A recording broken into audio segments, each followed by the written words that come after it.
Hello guys, good morning. Punta kami ni Ma'am Ana sa Bursa. So nandito kami ngayon sa Metro City. Vlog yan. Ha? Yes. Oo. Pakita. Kita ka? Oo. Ayan. Hello. Pilipina siya? Ayun. Hi. So pupunta kami ng Bursa guys ha. See you sa Bursa. Bye! Birthday ko. So, actually, pumunta kami ng Bursa dahil nag-celebrate kami ng birthday ko. Again, doon naman sa bahay ng BFF ko.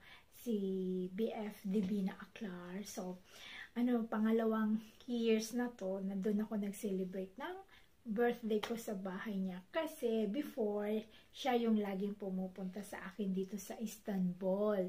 So, ngayon naman, bumabawi naman ako. So, ako naman yung pumupunta sa bahay niya sa Bursa. So, diba? Kasi ganyan talaga, guys, pag friendship kayo, kailangan give and take sa friendship nyo. So, kasi before, bihira ako nakapagpaalam sa amo ko. At saka, parang nai-enjoy na rin namin na dito kami mag-celebrate sa Istanbul. So, ayun, pag birthday niya before, pumupunta siya dito siya mag-celebrate. At kapag birthday ko naman, siya din ang pumupunta dito para mag-celebrate na naman sa birthday ko. Pero this time, ako na yung pumupunta sa kanya sa Bursa.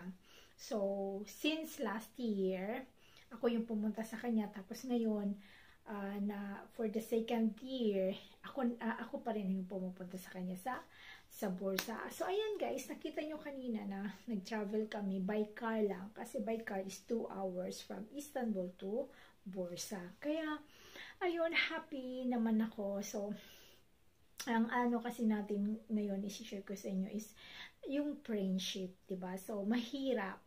Hindi ka, mahirap hanapin yung matatawag natin na real friend. So, marami tayong kaibigan, hi, hello, na mga ganun. Kaya lang, alam mo yung friend na mag-spend talaga ng time, talagang hahanap ng paraan yan para lang spend ng time sa'yo with, hindi lang time ha, with effort, with financial effort pa. Kasi syempre, she need to travel from Bursa to come here in Istanbul. It takes 2 hours sa ferry. At saka yung mga, time pa papunta sa kanila dito, mga 3 hours lahat ang biyahe talaga guys. So, ayun lang, pag may friend ka, pag may mamit ka na friend na talagang alam mo na hindi lang sa happy moments na magkasama kayo, lalo na sa problema, and then pinaka-importante is yung mapagkakatiwalaan mo in times of your problem na pwede mong i-share sa kanya kung ano yung pinaka-bad things na nangyari sa'yo, na alam mo alam mo minsan hindi kasi maiwasan na may mangyayari sa atin na hindi maganda, at siya yung taong pwede mong mapagkatiwalaan. Kasi guys, hindi lahat ng kaibigan pwede mong mapagkatiwalaan sa panahon ng yung kalungkutan, sa panahon ng yung kasawian, sa panahon ng yung depression. So, maraming kaibigan, pero most of kaibigan is, sa totoo lang, mga plastic. Okay? Lalapit lang yan sa'yo kapag may kailangan sila at may pakinabang sila sa'yo. Pag nakita nila na hindi ka na nila mapapakinabangan, sa totoo lang, yung iba niyan sinisiraan ka pa. Okay? Kaya, yung masasabi mong genuine friend, bihira lang yan na makikita natin. So, pag may makita kang friend na alam mong totoo sa'yo, genuine siya sa'yo, hindi siya plastic sa'yo, at hindi ka niya gagamitin lang, at hindi siya manggagamit, keep that friendship. I-treasure mo yung friendship na yun. At of course, in return, kailangan yun din ang ibigay mo sa kanya. Kung naramdaman mo na yung kaibigan mo is nag-exert ng effort, nagbigay lahat ng pagmamahal, ng loyalty, ng honesty sa'yo, ibalik mo din sa kanya. Kasi hindi naman pwede na ikaw lang yung tanggap ng friend mo, 'di ba? Yung loyalty, honesty, effort niya, ikaw lang yung tanggap ng tanggap. Tapos ikaw naman sa sarili mo, wala ka namang binigay sa kanya in return, 'di ba? So kailangan sa friendship, guys, at saka hindi kailangan sa friendship na masasabi mong totoo siya kapag mauutangan mo, ha, kasi against din ako doon.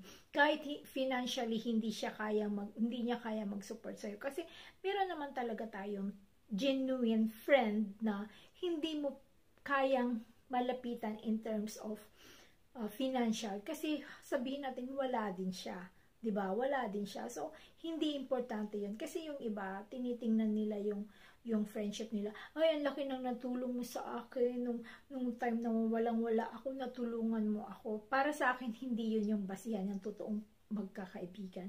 Para sa akin, hindi. So, ang para sa akin is yung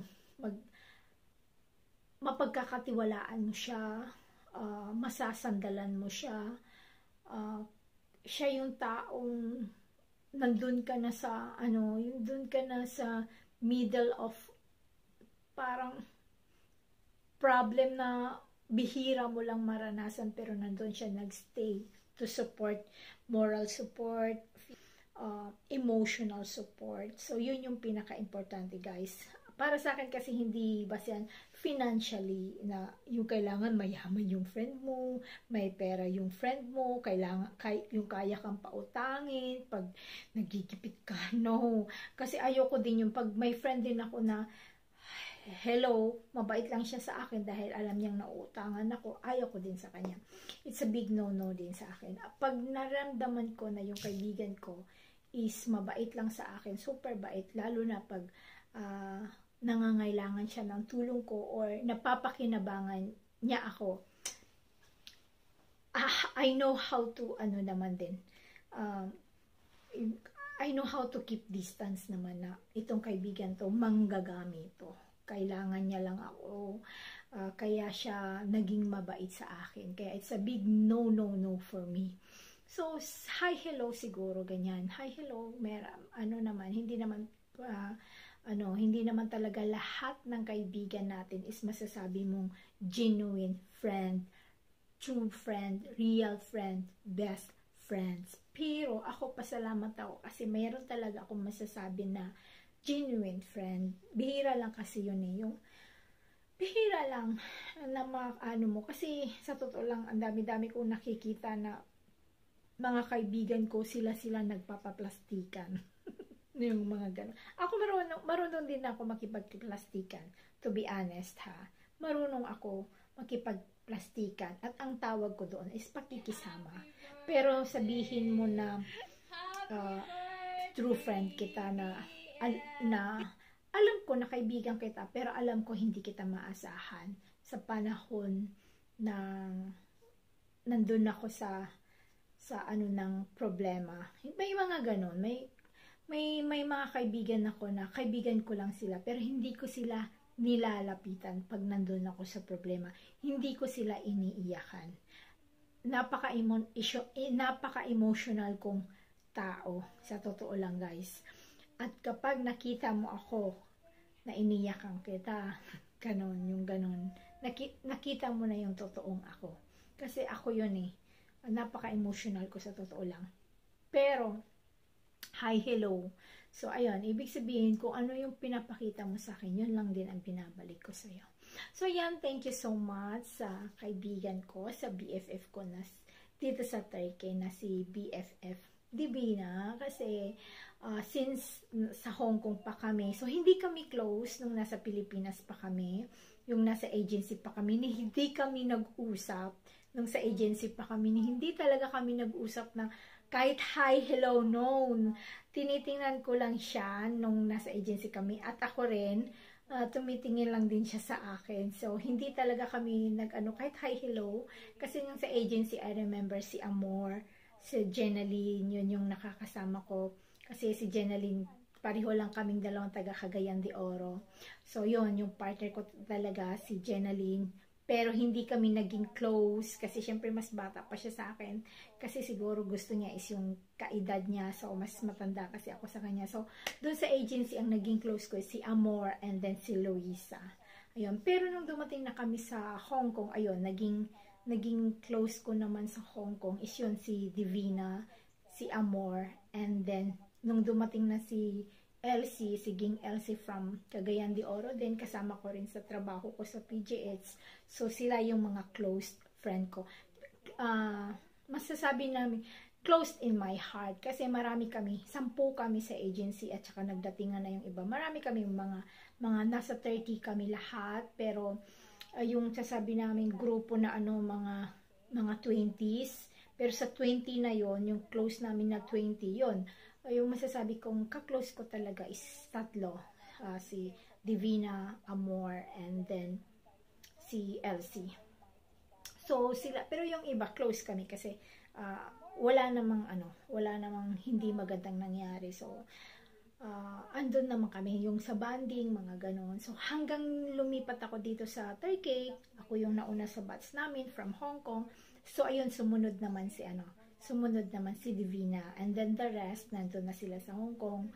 Si Amor nasa Singapore ngayon, si Elsie naman is nasa Pilipinas. So hopefully magkita-kita, hindi man dito sa Turkey, magkita-kita kami sa Pilipinas. So ayan, gusto ko lang i-share sa inyo na kapag meron kayong genuine friend, true friend, special friend, just keep the relationship. Yun, wag ka lang manggamit, sabay ganun, no? So, dapat marunong ka rin magpasalamat sa kaibigan mo na nag-i-effort naman sa'yo. So, ayan, this is the gift of my friend, ay, special friend pala, ayan, sa aking darling char. Gift niya to nung birthday ko this year. So, maraming salamat with this one. And then, yung suot ko nga pala papuntang bursa, ayun, yun yung regalo sa akin ni BF Bim Bim. So, thank you so much, BF, for accommodating and for celebrating my birthday with me again this year. So, hopefully, sa birthday mo, magkakasama pa tayo ulit. And then, shout out sa aking love, ayan, for the gift. And thank you rin sa mga kaibigan ko na hindi pa nakapag-celebrate sa akin together. So, magsi-celebrate pa kami next week. 2 weeks after this week. So, 2 weeks magsi-celebrate kami. So, maraming salamat po sa aking mga kaibigan. BF, this vlog is for you para malaman mo how special you are, how I really appreciate our friendship. Ayan, BF, thank you so much. At saka, more years to our friendship at sana malampasan pa natin kung ano man yung mga pagsubok dahil nalampasan na natin ang isang malaking pagsubok sa ating friendship, and I thank God dahil na-adjustan natin to, nalabanan natin to, and still right now andiyan pa rin yung friendship natin. Thank you so much, BF, at saka I'm so happy na you're one of my friends here in Turkey at mula sa Hong Kong pa tayo. So hopefully, pag mag for good pa rin tayo sa Pilipinas, our friendship will never end. Thank you so much. Kaya ito lang po masasabi ko, pag OFW ka at meron ka totoong kaibigan, pangalagaan mo ito at dapat marunong ka rin magpasalamat sa kanya. Thank you, and this is Chan, OFW channel ng Turkey. May the Lord God bless us all. Bye!